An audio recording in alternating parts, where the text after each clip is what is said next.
If I can liquidate the stuff I have, I'm kind of on par with where I lost. How much rarity does this have? Right now, I got about the same I had before, actually, which is like 160 with the charm up.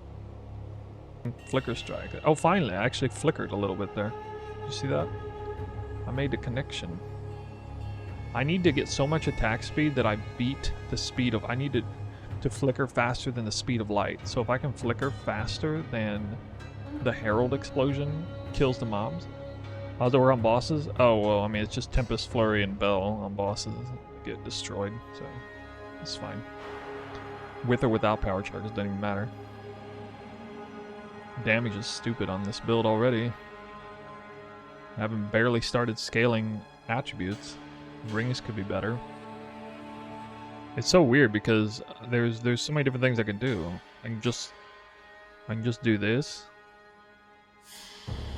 Bow everything down. Because this will move even faster, but this gets stuck on walls, so it's actually really nice. I think the way this would play is out in the open, this is what you would do. And then anytime there's like walls around, you just be flicker striking instead. No, you don't use Brotherhood Ring for this. Oh, you guys are really interested in this build, huh? Look at you guys. Look at you guys salivating over here. I'm just like finally getting into the... I'm just finally leveling up. This is super scuffed. Look at my cold res, 30, fire, 49, lightning, 63. Hey guys, what's up? It's New. I'm back, and the comeback kit is here. We got a nice working monk, and it's in large part thanks to you guys.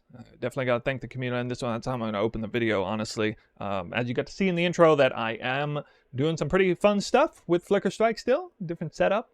Doing a little bit of attribute stacking with this crazy 2-hit combo. This is something I kind of saw coming. I got wind of it a while back, and I decided I did want to look into it in the very near future on my previous character, which got hacked. Check out the last video if you want. I will have more comments toward that at the very end of the video. I want this to be more of a speed run showcase, or telling you guys what I'm doing, the plan, because it's looking to be kind of big actually. The build, the variation or the evolution of the build.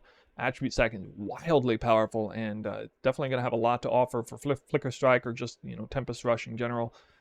Some builds like this have already been made and seen kind of towards the end with Astramentus and stuff like that. But anyway, just these two items together and taking attributes halfway seriously is, yeah, the damage number here is actually higher than it was on my previous build with a weapon that was, a really, really powerful weapon. You would think this weapon can't possibly produce that much damage, but the scaling is nutty on this thing, and we're kind of just getting started on it. So I want to open with just thanking the community. A real streamer privilege moment happened. If you get hacked, that's it. You just lose everything, and there's nothing to do. GG's not going to give you items back, and they did not give me my items back, of course. I had absolutely no contact with them outside of trying to contact them. Received nothing from them as expected, based on everything I'm hearing from people. More speculation on that at the end, by the way. I do have kind of an update on what I think actually happened here. But you guys helped me out. You guys really did help me out. I never take handouts. I feel like the journey is sacred for a character's progression. And, if it strips any sense of meaning or accomplishment out of it when you take handouts. I know not everybody feels that way. Some people feel like they got better things to do in life. But for me, gaming's kind of serious. I take gaming pretty seriously, so I don't like taking handouts. I don't like how that cheapens the experience and any sense of pride for the grind. But in the case where I lose everything and it has literally nothing to do with any decision I made in-game, like I didn't gamble it all away, I didn't die a hardcore death, I didn't make some stupid trade, I didn't make some really bad decisions in the game, well, that's a different story. And I really want to keep coming out with videos. I want to show you guys new updates and currency farming and stuff like that, and you guys want that, so you guys help me out, and that is what real streamer privilege looks like, and I'm absolutely grateful for that. I basically was gifted 5 divines here and there from a few of you. One player in particular apparently quit early access and gave me essentially like 200 or more divines worth of gear, and before you know it, I had basically the same amount of value that I lost. Very annoying that I have to try and liquidate stuff and I don't just have my character done and finished there. I actually wish I can keep running, but hey, that's way, way, way better than nothing in my case. So again, thank you very, very much for all that help. And as a consequence of that, I will of course be moving forward, not quitting. Wasn't gonna quit anyway, even if I got no help whatsoever. I wasn't gonna quit. I would have done that perilous grind all over again. And the security is much better on my end right now as well, too. Reformatted my PC, new email, new password, all that stuff. Good there. I started leveling with this setup. So it's obvious you should level with this. There's a requirement of 0 for whatever reason. Can't level with the gloves, but you can level with this helmet, a level 5, which is a pretty crazy combo, this helmet and this staff. So I just kind of want to show you guys what I did leveling. So you can see some of the items to get a sense of how this worked. I mean, you just feel like a god, a caged god, I guess, right off the bat with this helmet and this staff. And then you just start putting items in. These 2 items come in really early. The chest super early. Get a couple of rings set up. Carnage Heart with a Blur Anoint was really nice. Thrill Steel held that all the way to like level 70 or 80, I think. And Wanderlust, I mean, I never got some in between boots, so I just kind of wore these for a while. All res in these just made campaign super easy. I had different versions of this weapon. I started with all cold because I thought that the cold rolls would be local to the weapon. Well, they are local to the weapon, but I actually also thought that the speed roll on the 2% increased attack speed per 5 dex would also be local as well, but apparently it's not, which makes it the best single option you can do. And the most you can get is 18% speed. So if we see here, my damage goes down, and we can kind of see what happens to damage. I'm not really prioritizing crit, but you can just kind of see where the numbers move and get at least some sense of what's global and what's local. Trust me when I say the attack speed is localized here and not local for the special mod. But the 10% increased weapon damage per 5 strength, it says weapon damage, so I'm pretty sure that is local, which is fascinating. Although maybe not, because these flat damage rolls are crazy strong on the ring. It's absolutely mandatory with this setup. The AoE, I don't know. The AoE is absolutely nutty, though. I mean, I have like over 100% increased AoE with that setup. But anyway, yeah, I do believe this is the best setup for the weapon. So, I mean, just get it out of the way early if you want to level a monk and try to do what I'm doing, or do... Everybody seems to be leveling right now. It is the talk of the town, attribute stacking or not. But, yeah, I just started with basic attack. I didn't like Glacial Cascade. Got to get that, what is it? Martial Tempo, most important support gem in the entire game for Monk. Went to Ice Strike, but felt like it was actually unnecessary. I went ahead and switched to Tempest Flurry because, it's just so powerful anyway. Might as well glide across the map.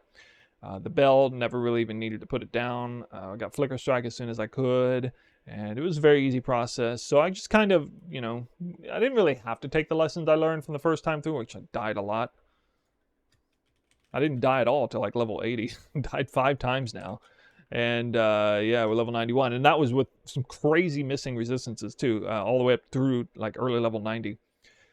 But anyway, that was the leveling process. If you have any questions on that, Milky BK has a great guide on leveling Monk in general, but I just figured I'd tell you what this looked like. You can check that out on Max Roll if you want. I do not have a leveling guide. I will have a guide for what I'm about to show you now, although it's kind of a work in progress, and yeah, we'll see, because things are subject to change. But here's kind of all the gear, and some of this gear is pretty crazy. So I got very lucky on the rings craft. I had to craft both rings, or at least partially craft both rings. I got lucky and got the amulet for 2 div, which was pretty crazy. I needed the light res too. You can see I'm 1% away right now. The helmet I paid 30 div for because it's the closest thing to a perfect item I've ever seen, so I wanted to get it out of the way. I knew that I would just use that forever. The boots, kind of lucky, bought it without the flat ES and just slammed it in there real quick. I will rebuy the wisdom hands because, as I understand, 1 to 12 lightning damage is possible there. I will upgrade ingenuity eventually. The helmet, or the chest, I will probably swap out for this sucker here because that's an extra 100 rarity, although it kind of forces me to lose a ton of spirit, a ton of defense, and pigeonholes me kind of straight into full-blown attribute stacking. Astrumentus will probably be coming around before I get that, but the chest is out of the way. That chest was one of the items that was gifted to me, by the way. I didn't even know about it or have to buy it. But this setup, all said and done, I'll probably have it plugged in Maxwell. Looks like it can be pushing upwards of about 500 rarity. If you get a really good ingenuity, double rarity on, can't do it on the booth, but get a helmet like this, and yeah, you can plug all the soul cores in, put them all in here with the charm. Definitely well over 400, but close to 500, I think, and still be an incredibly strong character. It's kind of weird, though. It would be hybridized a few different ways, so attributes and rarity, and been testing crit. Now, crit does come up with higher numbers, but it's really awkward because I move slower, because I attack slower, because I have less dex, I have less AoE. Kind of have more damage, but it's more spiky. It's kind of interesting. So for now, I'm kind of sticking with no crit. I'll look back into that again, but it does look like crit did offer about 20-30% more damage with the setup I have. Here, the passives I'm doing, still kind of going up as if I'm going crit, because this is bugged right now, I guess, and it's giving 80% increased damage, so kind of need to take that. I could actually drop these, but that would be quite a loss. I have way more ES than I should. I'll show you guys here. We got a new jewel. If I take this off, I got 3200 ES. With it, I got 4200 ES. This is the Timeless Jewel. It does change notables. You would think some things like this might be worth it. They're kind of worth it. Physical damage doesn't really do anything to my damage, though. This is, I mean, just 15 int is all right. But this is where it's at. Strength's inherent bonus is 1% increased energy shield per 2 strength instead. So before I realized I could get this, I thought I was making kind of a foolish choice by going CI because, well, I'm stacking strength, so I'm stacking life indirectly. I didn't even know about this at the time. Somebody alerted me. Again, streamer privilege. You just get fed information without even looking for it. And you got to have it with this one. It says of Vorana, and that's the most expensive one. It costs about 20 divines. To get any of this, but you could put it in different places and maybe find out if there's one. There is a great opportunity to a couple of really good notables here. Although actually most of the notables are trash. You can check this on PoE2. There's actually only like 2 out of 30 that are even maybe worth taking for this build. One of them is like evasion and resistance or something like that, or lightning damage and something. Lightning damage and int, I think, something like that would be pretty good. But anyway, I'm not going to worry about that. Just getting an extra, all that extra ES, I mean, that's worth a jewel slot easily. Kind of needs to go over there because, you know, I'm still doing the usual stuff here. Not actually taking this. I don't think that's necessarily worth it. We got to go make a special trip all the way down here. This is really good right here if you have 3 extra points. But this is big time right here. 2% increased damage, 5 your lowest attributes. I mean, just look how much damage this gives right here. This is like almost 15 to 20% more DPS for these, and they give all attributes as well. And why do I have an empty jewel slot there? What? Okay. I'll get that fixed at some point before or after the showcase, I guess. We'll show a breach later on. But yeah, like, it's basically the same build otherwise, just not going crit, instead taking all those crit points and throwing them way down here. Just do all this stuff down here and get... I mean, this is not exactly an impressive amount of attributes, guys. I mean, woohoo, I can actually wear all my gear and use level 21 gems if I want, I guess. But really, that's not, this is not some all-star attribute stacking stuff by any stretch of the imagination. Now, I'm not wearing the helmet or whatever, and I'll wear the chest later. Astromentus will put a nice dent in this number. This breach ring is pretty awfully good right now with the suffixes, but this one could be better. One of the issues, however, is that it's so good aside from attributes.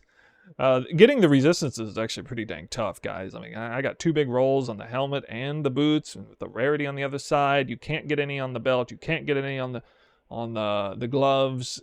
You got maybe a little bit of room on the amulet. How am I going to switch out to that other chest? I don't know where the attributes, or I don't know where the resistance are going to come from. So I'm not even 100% sure I'm going to go for that chest, because it's going to absolutely cripple spirit, defense, and resistances. But in the very, very, very end, maybe I say to heck with it and just run less than resist cap, because, I mean, it didn't seem like I needed it anyway. The game seems pretty easy when you got gear this good. I just still can't believe how strong this weapon is. But anyway, yeah, let's move on. All right, for skills, again, you already saw this number. This said 48,000 when I lost my character with that really, really good weapon that I had.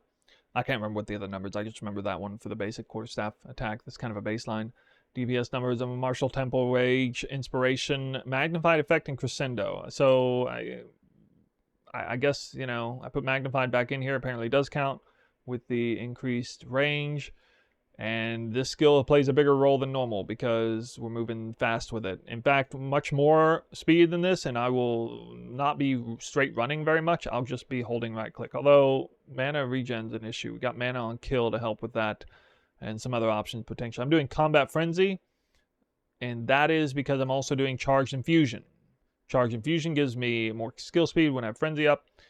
More defenses with endurance charges, but I don't have any. And then more crit with power charge. I'm not stacking crit, so this is kind of a sketchy one. If I went the other chest, I'd drop both of these for sure, because I'm still using Cast on Freeze, Profane Ritual, and that whole setup. Actually, kind of in most importance to least important, left to right. Flicker Strike is perpetual charge, closed. Combat, concentrated effect. Momentum does work on the initial, if the initial dash isn't straight to melee range. Culmination, actually I was trying Ferocity for a second. That was pretty interesting. You can look that up if you want. Execute, Primal Armament, Rising Tempest, Lightning, and Cold Exposure here. Just getting these exposures in. I could put them up here instead, maybe. But if I don't go crit especially, there's not much else to put in here. You're kind of stripping out a lot of the useful supports if you don't go crit. That's one actual big advantage to going crit, is you get more good supports. Still doing Double Bell, Rage Forge here, which is a nice place, Leverage, and Potential. So these will synergize off each other. Potential is going to be pretty strong for the Bell, even with kind of bad crit. I would like to maybe hybridize into crit. You can kind of see would be a nice setup. Chances are the enemy is immobilized if I'm going all crazy on the Bell with them. Grim Feast is still in play because it's just so crazy strong. I already made a video on it. Now, the interesting things happen is, I can't remember the name of the person before, Fubgun. Fubgun made a video on this recently. I think it was Crown something. You guys correct me in the comments if I'm wrong. But he got it from somewhere else. I don't know where this originally came from. But there are several people in the community who are aware of this Double Herald reverse ailment combo being exceptionally strong. That's why what you saw looked kind of nutty on the clear. Apparently, by design, Herald of Ice cannot freeze, and Herald of Thunder cannot shock, but they can do the opposite. And since they gave us tools to kind of force the opposite element, you can see this setup while this might work. So I want to have Herald of Ice do lightning damage. I want to have Herald of Thunder do cold damage. And then this is a great, terrific place to put these, right? Because if Herald of Thunder is doing cold damage, well, Ice Bite might trigger off of there. And then if I want Herald of Thunder to freeze, that's a great place to put Ice Bite. If I want Herald of Ice to shock, well, Herald of Ice is killing a lot of enemies through AoE. If they're shocked, then this is going to be a great place for Innervate. And then if I want Herald of Ice to shock, I should probably do Conduction. If I want Herald of Thunder to freeze, I should probably do Glaciation. I mean, those make sense. You can see I deliberately put them this way. They just line up perfectly. And then we'll just give them really powerful supports that I'm not using already. Ambush makes a lot of sense because Herald of Thunder, the second you attack, those go out all over the screen, and usually Herald of Thunder is the first thing to get the jump on an enemy. Quite often it hits enemies of full life anyway, even more so than Herald of Ice, I'd say. And long shot's just good because it works for either one. If the enemy's far away, that's nice. And then the masteries, cold and lightning, and that's just pretty easy there. You might have different setups again if you want full-blown crit. But this is a wicked strong combo, and this is what is enabling me to get some crazy proliferation with 2 Herald, not even needing 3, guys. Not even needing 3. All right, here we go. Step. I'm going to do a map that, I mean, these have put some pretty raunchy mods, but this is a ton of waystones and a lot of rarity and a really nice MF map, and you can see it set up. So we'll see what a breach does here. Oh yeah, I should probably announce how much rarity I have on. With the charm. Oh, that's not where to look. Anywhere, any of these. You scroll down here and you see 258. So 278 with the charm. That's the most rarity I've ever had. That's like twice as much as I had before. I mean, just look at that. Look at the uptime of Ice Bite and Innervate. That's the thing that blows my mind the most. The uptime on those is sickeningly good. It's so good when you can get that as extra 35% damage on both ends. It's crazy. The breakdown is such that I'm doing a lot more lightning damage than cold damage, which is kind of good because it's harder to shock than freeze anyway, so it makes them more consistent. I can either just Tempest Flurry my way through, and this will be a lot faster with more attributes, or I can just use Flicker Strike everywhere. And it doesn't work as well because there's some issue with proliferation, as you saw in the highlight in the very front of the video. Okay, well, it can get a little bit. You'll see I'm getting frenzy charges, and that is allowing me to, well, move and attack faster. That's one of the reasons why. I mean, this is like a full-blown 12% more skill speed multiplier, which is huge when you already have a nice percent skill speed increase. You can see the damage is pretty respectable. It's definitely better at clear than it is at bossing, but that speaks more volume to the quality of the clear than it does to the damage on bossing. You would go resonant. You could just go resonance and put a couple of extra passive points in if you wanted to make a bossing setup. It really wouldn't be that complicated. Already wearing combat frenzy, and then, well, I wouldn't actually have endurance charges, I guess, but.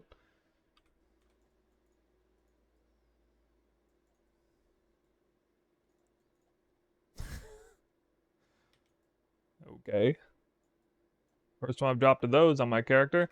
And the crowd goes wild, or the crowd gets triggered, I don't know. This is basically one of the worst step breaches I think I've seen, even getting blocked in the middle. But yeah, you can just see, if you have been keeping track of my videos and content, I got reverse flicker there sometimes. But, whoa, that was a really bad reverse one. Eventually it's going to let me move forward. Yeah. So I can just like spam flicker. Well, I should probably get charge staff up for one. That would be smart. There we go. Yeah, there we are. There we are. Now I can just Tempest Flurry along the lines if I want. This just cleans house, or I can just flicker spam and kind of like at the last second and give myself more opportunity to get around, maybe.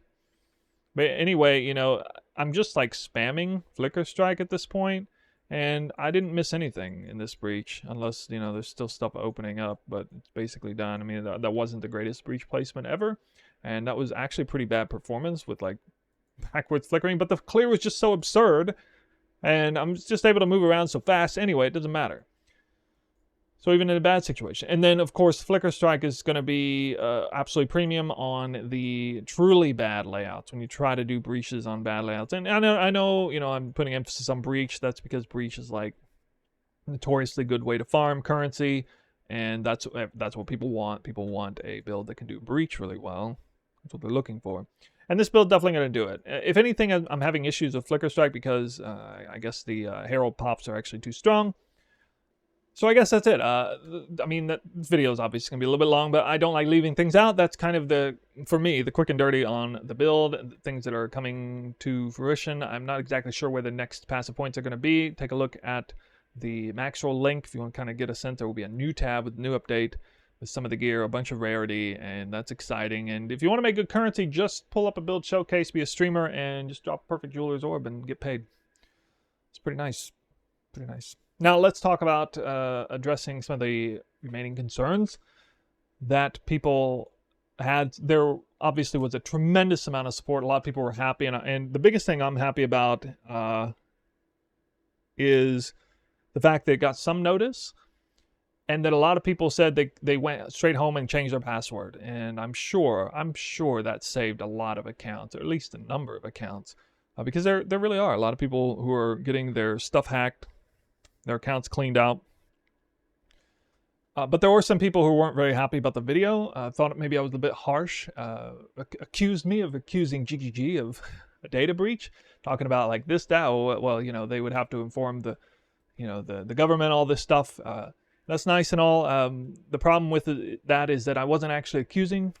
I'm very careful with my language. I'm even a language teacher, so super careful with how I speak, and you know, the kind of language I use, especially accusatory language.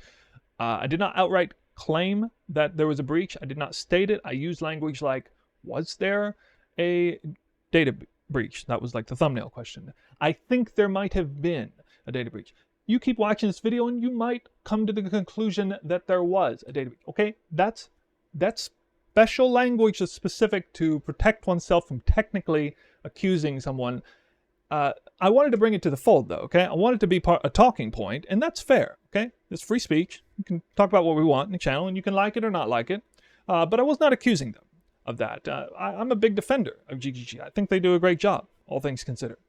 There was one thing I was accusing them, and maybe people were conflating the accusations of like a data breach with how harsh I was about the customer service. That I did accuse them of, because I've spent most of my adult life working in the service industry one way or another, low-end jobs, hiring jobs, salesman jobs, sales service, that kind of stuff. And I've dealt with customer service as a customer a great many times, online and everything. And what's happening right now, what I'm seeing on the forums and what numerous people are describing is, in my opinion, just utterly unacceptable in today's world. Again, for a company that's open for business, which they are currently open for business because they are keeping the servers online. They're paying somebody to keep the servers online. They're just not paying, hardly anyone to handle customer service. And that is a terrible foresight on their part, which they did mention, but just a sort of off-the-cuff comment, we should have hired more people for customer service. That's not good enough in this case, in my opinion. This is really an awful thing that's happening to people. And listen, guys, if you don't agree with me, just put yourself in the shoes of somebody who gets hacked, submits a ticket to customer support, changes their password and stuff, does everything they should do on their own end, logs back into the game, gets immediately kicked out, blocked off, account locked for 3 weeks or more during the entire vacation. So they actually have regret about informing customer service, because customer service is so busy that they can only look 5 inches deep into a problem and then say, we've addressed this on the surface level. All right, lock the account. We'll get back to them whenever everyone comes back. Imagine being that character, being that person. That actually really pisses me off when I think about.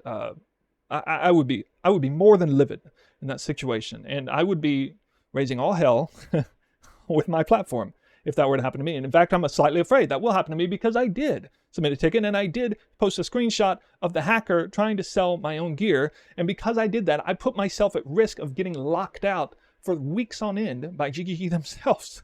And that's infinitely worse than being hacked in the game, because at least being hacked, I can get back in and then change all the stuff, put more security protocols on my own, take responsibility for my actions, and get it, and then continue playing the game. But my God, if I was locked out for weeks, no, that is not okay. And so the fact that many people are experiencing that, just look at some of the comments in there. Not everybody agrees. There are different people talking about different things, but I want to get angry again just thinking about that. I'm angry just thinking about putting myself in those shoes. Is so bad. All right, so I'm really happy now, though. Things are going really well on my end, obviously. I feel very lucky. This is the luckiest I've ever felt getting hacked, for sure. And some people were suggesting that I was like just playing it off like it wasn't my fault. No, I admitted in the video also that I did not do a good job with my own security. I was using the same password for a long time. And it seemed like I was putting all the blame on GGG for not having two-factor authentication. Generally speaking, I think corporations are more at fault here when they're offering a service. It's kind of more incumbent on them to on the security side of things than it is a person. I think we could probably all agree with that. But yes, everybody should try to do what they can to be as secure as they can. At the same time, two things can be true at once. The world is changing. Two-factor authentication is a normality. People aren't getting hacked, not in the same ways as they used to be. The idea that all you need is just a username and a password to get in somewhere that's very old school. And yet that kind of works here. Now, here's what I think actually happened, based on what I'm hearing.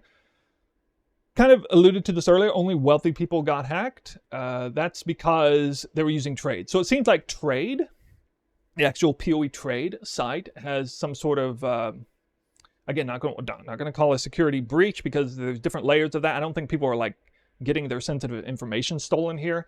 But I do think that the hackers are monitoring Trade, seeing they have certain searches set up, seeing when things ping up. So whenever somebody who has some currency posts something for a lot of currency, say a headhunter like me, this is a very similar story a lot of people have to tell, a headhunter in particular, logging off, offline headhunter, that account is a primary target because the person's offline. They're guaranteed to have currency. They're going to get paid if they can get in. And so they probably have a pre-loaded list of compromised accounts that has nothing to do with GGG. Compromised accounts, emails, passwords that they pulled off, from who knows where. And they checked those, and mine was evidently on that list, and so were a lot of other people. And then they are hijacking the session ID through the trade. And this would explain why, and again, speculations. I want to be very clear, precise with my language. I'm speculating here. They are hijacking the session ID, I think. And that would explain why so much insanity is going on with the session ID resets that's happening. The GGG is kind of forcing people to constantly relog and trade. Pretty sure there's some sort of security malfunction or very, very nasty weakness in the session ID protocols that are currently exist on PoE2. Maybe it's different than PoE1 trade. I don't know. But there's so many commonalities there. People are getting hacked. They're using trade. They're listing expensive items. They don't have very strong passwords. Most of them are using a standalone client. However, some suggest that they're using Steam. However, they may have their client also loaded on Steam. So if you want to protect yourself, don't be wealthy. Don't list wealthy things. Don't use a standalone client. Don't have your standalone client linked to Steam in any way. Reset your password. Change your email address to something you've never used before. If you do all those things, for sure, and play SSF, you're basically guaranteed not to get hacked. If you do at least one or more of those things, you're probably not going to get hacked. But there are several members of the community who are doing all of those things, myself included. I think that's what actually happened. So trade is the analytical point of weakness here. It's session IDs, and then they have the list in the back end. So again, there's plenty of fault to go around, and I definitely take responsibility ultimately for my situation. I just pray I don't get locked out and then have to wait forever to get unlocked. Well, I mean, I guess I'll just buy another account or something in the meantime, but oh well. Okay, guys, that was a long-winded explanation about what I'm doing now. And, the whole hacking thing, aftermath, that's obviously part of it. I needed to provide an update on that. Thank you guys for all the support in the game. Thank you for the help. Thank you for the donations. Thank you for watching that initial video and bringing light to the community. I hope we saved a number of people from a really, really nasty fate.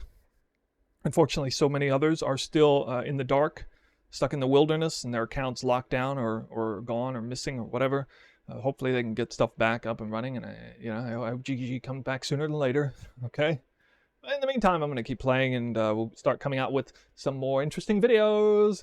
I think I might actually have one more video up my sleeve from my old characters, some sort of tech thing I wanted to show. We'll see if I can pull that up. I did have some footage saved. Hopefully I can. But anyway, yeah, let me know what you guys think about the Pillar of the Caged God, Hand of Wisdom in action, and doing some attribute stacking with the Monk, Tempest, Flurry, Bell, Flicker Strike, Bonanzas, Good Gear. Probably going to get nerfed, actually, but not anytime real soon, I guess. See you guys in the next video.